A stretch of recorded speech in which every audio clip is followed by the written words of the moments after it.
Internacional Claudio Fantini para hablar del entendimiento firmado ayer. Claudio, Mariano Pérez de Ulate, de la Ciudad de La Plata, lo molesto. ¿Cómo anda? ¿Qué tal? Muy buenos días, Mariano, un gusto saludarlo.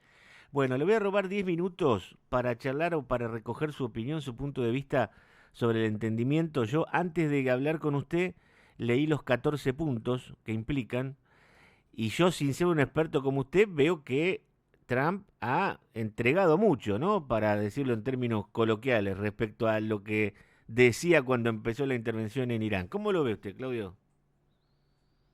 Sí, yo creo que así lo está viendo el mundo en general y en los Estados Unidos, la mayoría de los sectores, incluido buena parte del Partido Republicano, que está teniendo un enfoque muy crítico porque en esos 14 puntos no hay nada que justifique haber hecho semejante guerra.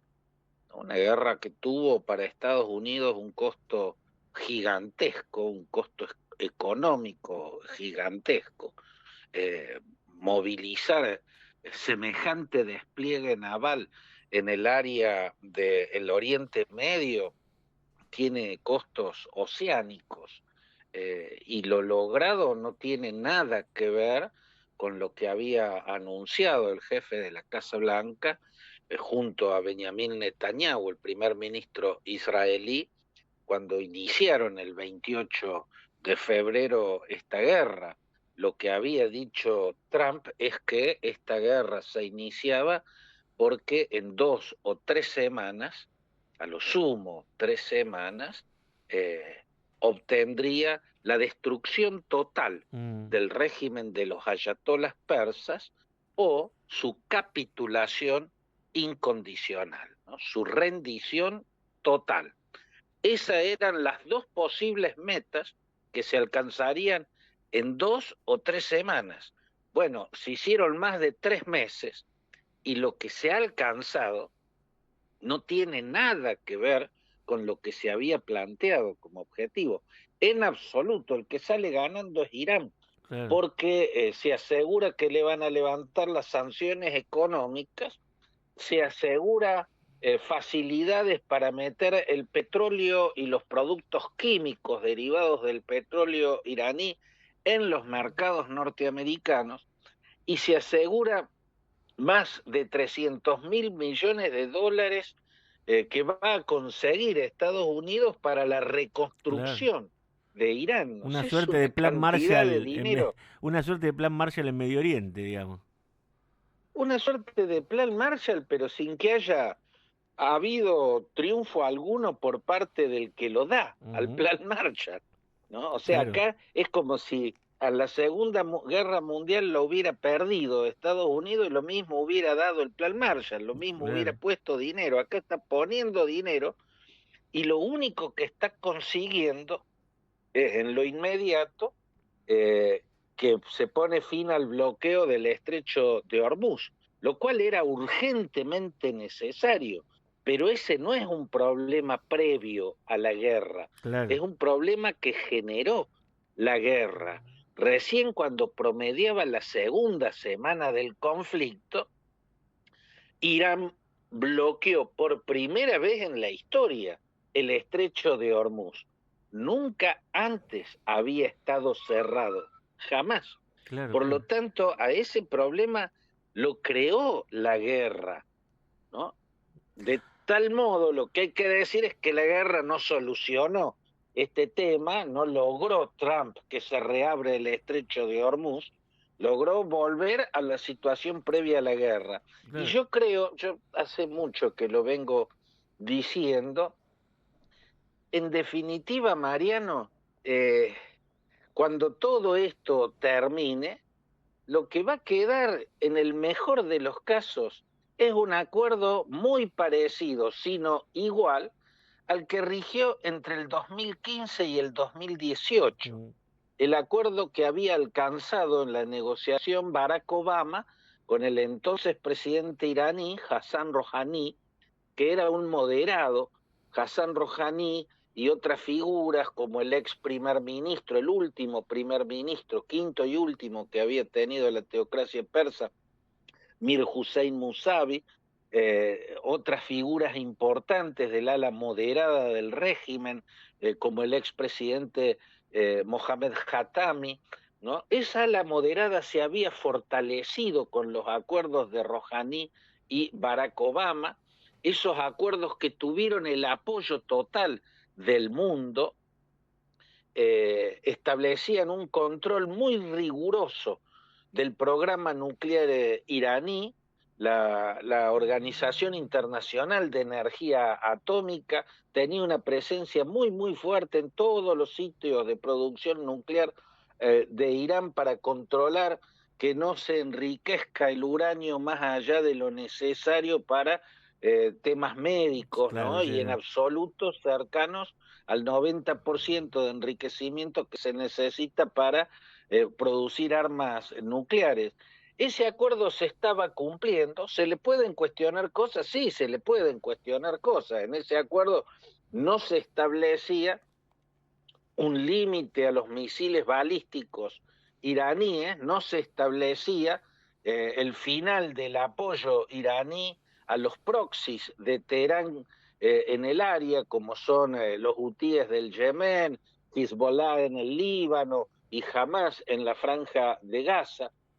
Pero lo acordado en este memorándum de 14 puntos tampoco figuran los misiles balísticos no, de Irán no, y no, el apoyo iraní a Hezbollah, a no, Hamas, a los no. hutíes. No figura O nada, sea, por lo tanto no se logró nada. en el punto 8 un poco se dice bueno, se vuelve a la posibilidad de ese control de la OIEA. No sé si igual, pero bueno, aceptan Bueno, como pero que los eso controles, es a lo que se va a volver. pero nada más. O No, sea, no, no no va a hay... haber cambiado Claro, nada. claro, exacto, exactamente. Después hay otro tema que a mí me hace ruido, que es el tema del estrecho de Hormuz, en el punto 5 que dicen que se comprometen por 2 meses a garantizar el paso sin peaje, digamos, por el estrecho, pero también habilitan a Irán para que hable con sus aliados de la región para eventualmente en el futuro cambiar ese régimen de 60 días de apertura total. No me quedó muy claro eso. Bueno, a mí es que no es claro. En ese punto, tal como usted lo leyó, está abierta la posibilidad no de que vuelva a bloquear Irán el estrecho de Hormuz, pero sí, por ejemplo, que sea el que lo controla Claro, y que tenga algún derecho, como por ejemplo el de cobrar peajes a los buques cisternas. Eso no está claro no está y claro. esa falta de claridad, esa opacidad, habilita esas posibilidades que estamos mencionando, Claro. ¿no? Por lo tanto, Irán, hasta en el caso del estrecho de Hormuz, habrá salido ganando.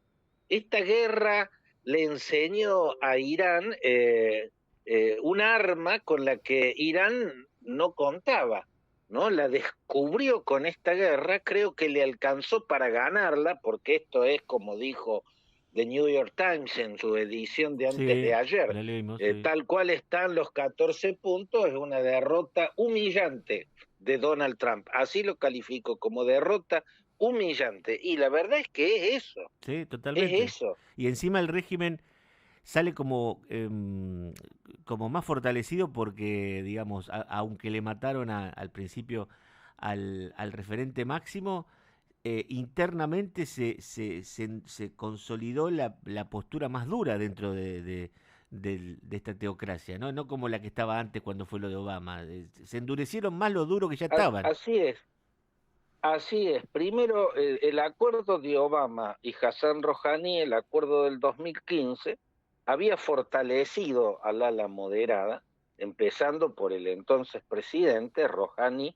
También habían recobrado protagonismo figuras como las que le mencionaba recién, Mir Ujú. Hussein Musavi, Mohamed Khatami, que son voces muy moderadas, pero muy moderadas, y había declinado la gravitación de los sectores más fanáticos del régimen, en particular la cúpula de comandantes del cuerpo de la Guardia de la Revolución Islámica, ¿no? Que es el brazo militar más poderoso de Irán y que depende totalmente del máximo líder religioso, o sea, en ese momento del ayatolá Ali Jamenei, hoy del hijo El de hijo de él, Mujtaba claro. Jamenei, Ujú.